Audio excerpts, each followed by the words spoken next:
Magandang araw po, welcome po sa aking channel, Nov9 TV. Patalasasan po, meron po ba kayong mga properties na napapabayaan or non-performing assets? Plano nyo ibenta, pero wala kayong oras sa pagbenta nito. Kung ito'y pagkakatiwala nyo po sa amin, tawag lang po kayo sa aking numero, usap po tayo, gawan ko po ng video for free. Yes, libre po, wala po kayong babayaran. Tutulungan pa namin kayong mabenta ang inyong property. Kami na po bala sa marketing, sa boosting, or paid ads, even sa tripping, hindi na po kayo mapapagod sa pag-entertain ng mga buyers. Kami na po bala sa lahat. Tawag lang po kayo. Nandito po tayo ngayon sa Cavite, kung saan meron po tayong bagong video presentation, isang hotel, resort, at events place. Ito po ay operational at income generating ang property na to. Ang lot area po nito ay 3,243 square meters. Nandito po tayo sa poolside kung saan ito po yung main pool. Ang lalim po nito is 4 to 6 feet. Then meron pong slide dito. Ang tawag nila is octopus slide. At meron din pong kiddie pool dun sa kabilang side na 3 feet. Meron din po itong pavilion or events place na kakasya or kayang mag-cater ng 500 guests.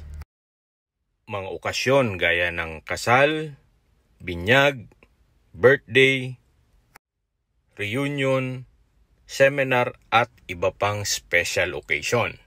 Mag-iikot po muna tayo. Ito po yung stairs papunta sa view deck. Dito po sa view deck, meron pong mga kubo. Mga 4 na kubo po ito, nakakasya mga 6 hanggang 8 tao kada kubo. So far, maayos naman po itong mga kubo. Wala po kayong ipapagawa dito. Yan po, may mga extra chairs pa. Dito naman sa dulo, meron pong umbrella table, then may mga ekstrang upuan. Mula po dito sa view deck, matatanaw nyo yung kabuuan ng swimming pool na napakaganda ng tanawin. Napakaaliwalas po. Check po natin ibang amenities nitong property. Nandito po ulit tayo sa poolside kung saan naka-brickstone ng flooring. Dito po sa poolside, meron pong mga umbrella table. Tunghayan nyo po ulit itong kapaligiran bago tayo lumipat dun sa kabilang building.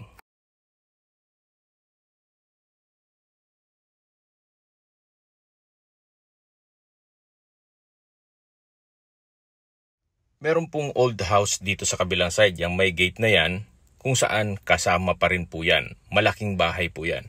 Then dito po maraming ding mga umbrella table. Dito po sa side meron pong private pool, then cabanas at mga private rooms na air condition. Nakakasya po ang 4 to 5 person per room. Kung sakali po ang magiging guest nyo ay gustong private pool, ito po yung pwede sa kanila. Then ito po yung mga cabanas.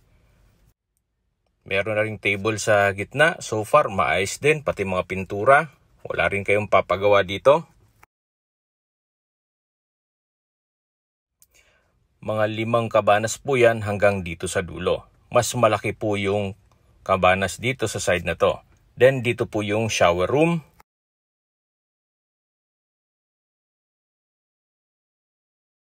Meron pong sink dito. Then dito sa side ay yung stock room. At yung filtration, dito na rin.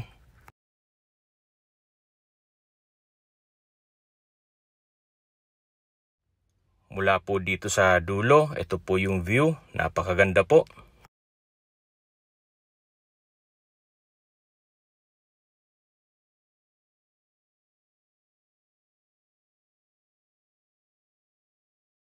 Meron pa po walang kabana dito sa dulo. Pang-6 po ito.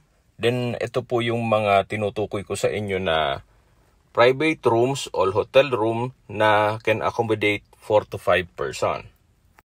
mag-add na lang sila ng extra bed. Naka-tile flooring, maayos naman ang pintura ng walls. Meron na ring TV, wall-mounted wooden rack, then vanity mirror, then ito po yung toilet and bath. May shower enclosure, maayos naman ang toilet fixtures, at naka-tile bathroom wall na rin po siya. Meron din po itong shower. Lahat pong rooms ay identical, halos parehas lang ito, kaya ito na lang ang papakita ko sa inyo. Halos pare-parehas lang naman po yan. Mula po dito sa air-conditioned rooms, may access po dito papunta dito sa isang structure na another view deck, at meron din pong mga tables and chairs dito sa baba. Kaya halos lahat ng space is usable. Marami pong guest na makikater dito, gaya dito sa kabilang side. Ito na po yung stairs papunta dito sa view deck. So iba po ito nung isang view deck sa harapan. Malaki naman ang spasyo. Okay pa yung ceiling. Naka-pebbles flooring. At mula dito matatanaw nyo naman yung kabilang pool. At habang pinagmamasdan nyo po itong buong property or resort, pag-usapan na natin ang negative and positive side nitong property. Sa positive side, kita nyo naman, napakaganda nitong resort, wala kayong ganong ipapagawa, at once na na-acquire nyo to, supervision nyo na lang ang kailangan. So yung return of investment dito ay mapapabilis. Kumbaga hindi po tulog ang pera nyo dito. Sa negative side naman, wala po ako mapipintas dito. Well, depende na lang sa inyo. Kung masyadong maselan kayo, pwede nyong i-retouch ang mga pintura. Nandito po tayo sa kabilang building kung saan itong lower ground is open space, then ito po yung stairs papunta sa second floor. Meron pong small room dito para sa office. Then meron pong another area dito, pwedeng gawing activity area.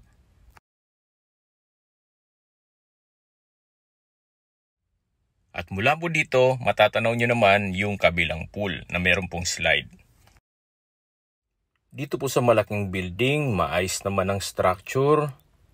Okay naman ang mga ceiling. Yung pintura naman po, so far okay pa naman. Then meron po itong mga rooms. Ito po, malaki naman ang spasyo, naka-ceiling cove design. Okay pa pintura ng walls. Okay pa flooring. May mga windows. May emergency lamp. At meron pong sariling toilet and bath. Maayos naman ang toilet fixtures, may vanity mirror, bathroom sink, at meron din po itong hot and cold shower at bathroom window. Sa mga nag-skip po ng video, summarize ko lang po, ang lot area nitong hotel, resort, and events place is 3,243 square meters. Ito po'y operational, kaya income generating po itong property na to. At tungkol naman po sa income nitong property, siguro po upon tripping, makakausap nyo naman si owner. Okay, sa location na po tayo. Itong property mula sa PTEX or sa Parañaque Integrated Terminal, ang distance is 16.2 kilometers, then ang travel time is 30 minutes via Cavitex. Opo, napakalapit lang po nito sa Metro Manila. Nandito na po tayo sa pavilion or events place na kayang mag-cater ng 500 guests. At gaya ng nasabi ko kanina na pwedeng iganap dito lahat ng special occasion. Gaya ng binyag, kasal, birthday, reunion, at seminar, gawa ng meron din po itong mga kwarto dito. Ayan po, kita nyo naman yung bubong, maayos na maayos pa. Pati po ang flooring. So basically, itong structure, wala kayong papagawa dito. Hanggang dito po ang property line. At naka-bakod na rin po ang paikot nitong property. Naka-landscape na rin po dito. Meron pong structure dito para sa restroom ng babae at lalaki. So far, maayos din po ang toilet fixtures at itong structure. Meron pong old house dito sa loob ng property kung saan ito'y livable pa naman at hindi lang natin ma-shoot kasi dun mismo nakatira si owner. So, bigyan po natin ng privacy muna sila. Pero upon tripping, kung interesado po kayo, pwede naming i-present ito sa inyo.